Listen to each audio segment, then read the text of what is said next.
तक न्यूज़ में सभी दर्शकों को नमस्कार। आज हम पहुंचे हैं भिवानी कोर्ट के गेट नंबर 1 पे और यहां पे पिछड़ा वर्ग का आंदोलन वाम सेब के नेतृत्व में, वामन मेश्राम जी के नेतृत्व में पूरे भारत के अंदर भारत बंद का आंदोलन भिवानी में भी इसकी आगाज़ हो चुका है। और जानते हैं कि यहाँ की जो वामसेप और पिछड़ा वर्ग है वो किस स्तर पर इस भारत बंद के आंदोलन को आगे बढ़ा रहा है। आइए जानते हैं इस बारे में पिछड़ा वर्ग के युवा शक्ति से। क्या नाम है सर? अर्जुन नाम है सर मेरा। आप ओबीसी सर? हाँ जी, हम ओबीसी समाज से हैं। भारतीय संविधान को मानते हैं सर? बिल्कुल मानते हैं जी, फॉलो करते हैं।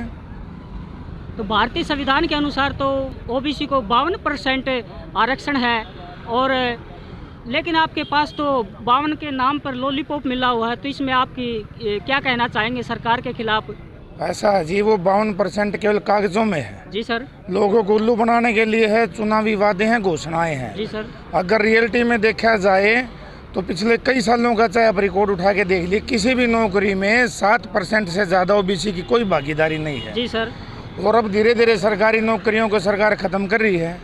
केवल ग्रुप सी, ग्रुप डी, मतलब इनको चाहिए, इनको चाय पानी पिलाने वाले, इनके मेज और कुर्सियों पे कपड़ा मारने वाले। बाकी अपना प्राइवेट काम करो, ऑटो चलाओ, रिक्शा चलाओ, चोर बनो, डाकू बनो, कुछ करो, इनको कोई मतलब नहीं है। सर, ओबीसी 52% होने के बाद भी आज तक जो प्रधानमंत्री की कुर्सी पर नहीं पहुंच सका, इसका कारण क्या है? क्या ओबीसी समाज के अंदर पढ़े लिखे लोग नहीं हैं? क्या ओबीसी समाज के अंदर जो एमएलए हैं, एमपी हैं, आप लोग उनको बनाकर भेजते हैं पार्लियामेंट में, विधानसभा में, क्या वो आपके हकों की आंदोलन को आगे नहीं पहुंचाते? इसका मेन कारण क्या है कि आज भी आप संविधान के दायरे में मिले हुए 52% आरक्षण को आप नहीं ले सके, आपकी शक्ति को नहीं ले सके। इसके लिए आप युवा शक्ति को क्या संदेश देंगे और इस आंदोलन को आप किस नज़रिए से आगे बढ़ाने का काम करेंगे? क्योंकि भारत के संविधान के अनुसार आज भी आप लोग 52% है, 52% तो देश पे राज करता है। सर, इस बारे में आप क्या कहेंगे? ऐसा जी, मैं आपकी एक एक बात का जवाब देता हूँ, एक करके। पहली बात आपने कहा कि क्या ओबीसी समाज में पढ़े लिखे नहीं है। मैं खुद एमए बीएड हूँ। जी सर। लेकिन अनएम्प्लॉय हूँ। जी सर। कभी प्राइवेट नौकरी 8,000 की किसी की, कभी 10,000 की किसी की। लेकिन वही बात, हाँ जी की नौकरी ना जी का घर। Okay sir. प्राइवेट नौकरी आज है, कल नहीं है। सरकारी के मैंने कई अटेम्प्ट किए, एचटेट क्लियर है मेरा, सीटेट क्लियर है, लेकिन अपने पास 15-20 लाख रुपए देने के लिए नहीं है जी, इसलिए आप अनएम्प्लॉय हैं। दूसरी बात, आप कह रहे कि 52% राज करता है, तो जी 52% को ये सर्टिफाइड तो नहीं कर रहे हैं। उसको वो आंकड़ों में हमें पता है कि 52% है, ये 75 साल पहले की बात है, भी 52% है। उसके बाद कोई जाति आधारित जनगणना नहीं की गई। हमें ये पता है, मेरे घर में 4 है, लेकिन भिवानी में कितने ओबीसी, किस परिवार में कितने सदस्य, कितना इनको वोटिंग का अधिकार है, ये नहीं पता चला। तो सरकारी आंकड़ों में ये जनगणना होने नहीं देते। कि जनगणना होगी, इनको पता चलेगा हमारा कितना समूह, हमारी कितनी जनसंख्या, इनको अपनी पहचान होगी, अपनी शक्ति की पहचान होगी, ये संगठित ना हो जाएं। पहले लोगों को जातियों में बांट दो, फिर उपजातियों में बांट दो। इस जाति में भी ये छोटी जाति, आप ऊंची जाति, लोगों को डिवाइड एंड रूल, फूट डालो राज करो की नीति जो अंग्रेजों की थी, इन्होंने उसी को कॉपी पेस्ट कर लिया अपने फायदे के लिए। तो आज का जो आंदोलन है वामन मेश्राम जी के नेतृत्व में, ये आप किस नज़रिए से देखते हैं कि ओबीसी समाज जाग कर, संगठित होकर राजनीतिक रूप से, आर्थिक रूप से, सामाजिक रूप से शक्तिशाली रूप धारण करेगा और अपने अधिकार प्राप्त करेगा?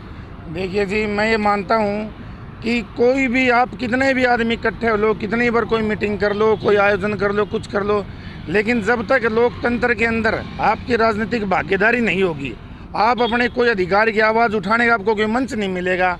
आप यहाँ पे कितने नारे लगा लो, कितना ही कुछ कर लो, कुछ नहीं होगा। तो सबसे पहले तो ओबीसी समाज को इकट्ठा होना पड़ेगा, संगठित होना पड़ेगा। उसके बाद राजनीति में भी भागीदारी होनी पड़ेगी। हमारे एमपी, एमएलए, मंत्री को इसमें बनेगा, वही हमारी आवाज़ आगे लोकसभा में, विधानसभा में उठाएगा। जी सर। और हम यहाँ पे चाहे 100 इकट्ठे हो जाएं, 200 इकट्ठे हो जाएं, इससे हम वो मुकाम हासिल नहीं कर सकेंगे जिस मुकाम को लेकर हम चले हैं। तो हम यही चाहते हैं कि सर्वप्रथम सबसे ज़्यादा ज़रूरी जो नीड है वो जातीय जनगणना की। हमें पता चले हमारे कितने साथी हैं, हमारे ओबीसी समाज कितना फैल चुका है, कितना उसकी क्वांटिटी है, उस मेजोरिटी के आधार पे हम अपना कोई ना कोई मुखिया हमारा नेतृत्व करने वाला आगे राजनीति में जाए और हम लोगों की आवाज़ बन के जाए कि हमें कोई रिप्रेजेंट करे। अब 100 आदमी तो हम अंदर नहीं जा सकते, एक बंदा 100 की आवाज़ लेके अंदर जाएगा। जी सर। तो जो हज़ारों लाखों हमारी जनसंख्या है उनका कोई नेतृत्व हम किसी के हाथ में तभी देंगे जब हमें ये पता होगा हम हैं कितने। जी सर। तो सबसे मेन जरूरत आज के आंदोलन की मैं यही मानता हूँ, मुद्दे तो हमारे पास 12-13 जो सभी इम्पोर्टेंट है। जी सर। लेकिन सबसे मेन मुद्दा कि हमें अपनी गणना पता चले हम कितने हैं और हमारी भागीदारी क्या होगी। ठीक है, धन्यवाद। सर जी आपका क्या नाम है? मेरा नाम रामानंद प्रजापति, गांव बजीना, रिटायर्ड VLDA 2009। जी सर। तो आज का जो आंदोलन है सर जी, वो वामन मेश्राम साहब के नेतृत्व में पूरे देश के अंदर चल रहा है। क्या पिछड़ा वर्ग मोर्चा, पिछड़ा वर्ग के अंदर जितनी भी जातियाँ आती है वो वामन मेश्राम को आप अपना लीडर मानते हैं? जी, अपना लीडर मानते हुए आज जितनी संख्या में भिवानी में जो इकट्ठे हुए हैं, वामन जी को जो है ना ये इसको संदेश जो है ना हमने ये दे दिया है, इकट्ठा समूह जो 500-700 जो हमारे जो भिवानी डिस्ट्रिक्ट में आज इकट्ठे होकर के, तो उनको ये पता, सरकार को भी पता लगे अब भाई इनकी जो है ना ये इस भारत बंद में 29 तारीख के में पूरा समर्थन है और हम ये अपनी जो ताकत दिखा दी है और हम ये ले करके रहेंगे। क्योंकि जैसे 27% जो आरक्षण जो इन्होंने जो 17/11/2021 को रद्द किया था, जी सर, इनको ये पता है कि भाई जो 27% आरक्षण था उसमें 16 और 11, उसमें भी 16 और 11 का किया हुआ है। सर मैं एक बीच में आपसे सवाल करना चाहता हूँ। हरियाणा के अंदर जाट कम्युनिटी इतनी पावरफुल है, सत्ता में रह चुकी है, लेकिन वो भी सरकार के आगे घुटने टेक चुके थे विभिन्न कारणों के द्वारा। फिर आप उस नज़रिए से क्या देखते हैं? उस नज़रिए से यही देखते हैं जैसे हमारे करीम कुंबे के करीम उन्होंने ये संदेश दिया है अगर भाई आप किसी से खुद सीख सकते हैं, देखा देखी सीख सकते हैं।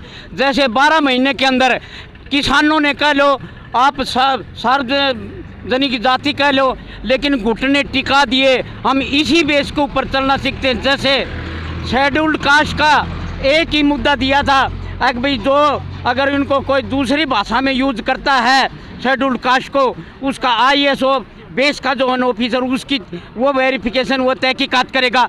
उन्होंने 5 दिन में 1 दिन में सरकार को झुका दिया था। हम उसी रास्ते पर चलने की कोशिश कर रहे हैं। सर मैं ये कहना चाहता हूँ कि हरियाणा के अंदर जाट कम्युनिटी बहुत ही पावरफुल थी। जाट आरक्षण के अंदर उनका जो आज तक परिणाम है वो लोगों के सामने है। उनको वो आंदोलन किए, वो शक्ति का प्रयोग किया, लेकिन वो सफल नहीं हुए 100%।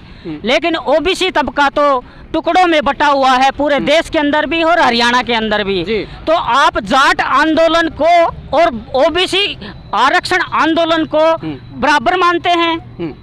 ऐसा है जी, हर एक चीज़ जो है ना बिल्कुल सर्वांगसम हो सकती हैं। जैसे त्रिभुज की एक भुजा 2 सेंटीमीटर, दूसरी की 4, एक भुजा 3, तीसरी की 6, एक भुजा 5, दूसरी की 6, सर्वांगसम हो सकती हैं, एज ए इक्वल नहीं हो सकती। क्योंकि एक और अनेक का अंतर है। जाट जाति एक है और दूसरी ये अनेक है। कहाँ 72 और कहाँ 1 और 72 का ये अनुपात है ना, इस चीज़ को ये जो है ना इनको ले जा रहा है। मेरी ये बात है। धन्यवाद सर। प्राण तक न्यूज़ देखने वाले सभी दर्शकों को कृष्ण बलियाले की नमस्ते। Thank you much.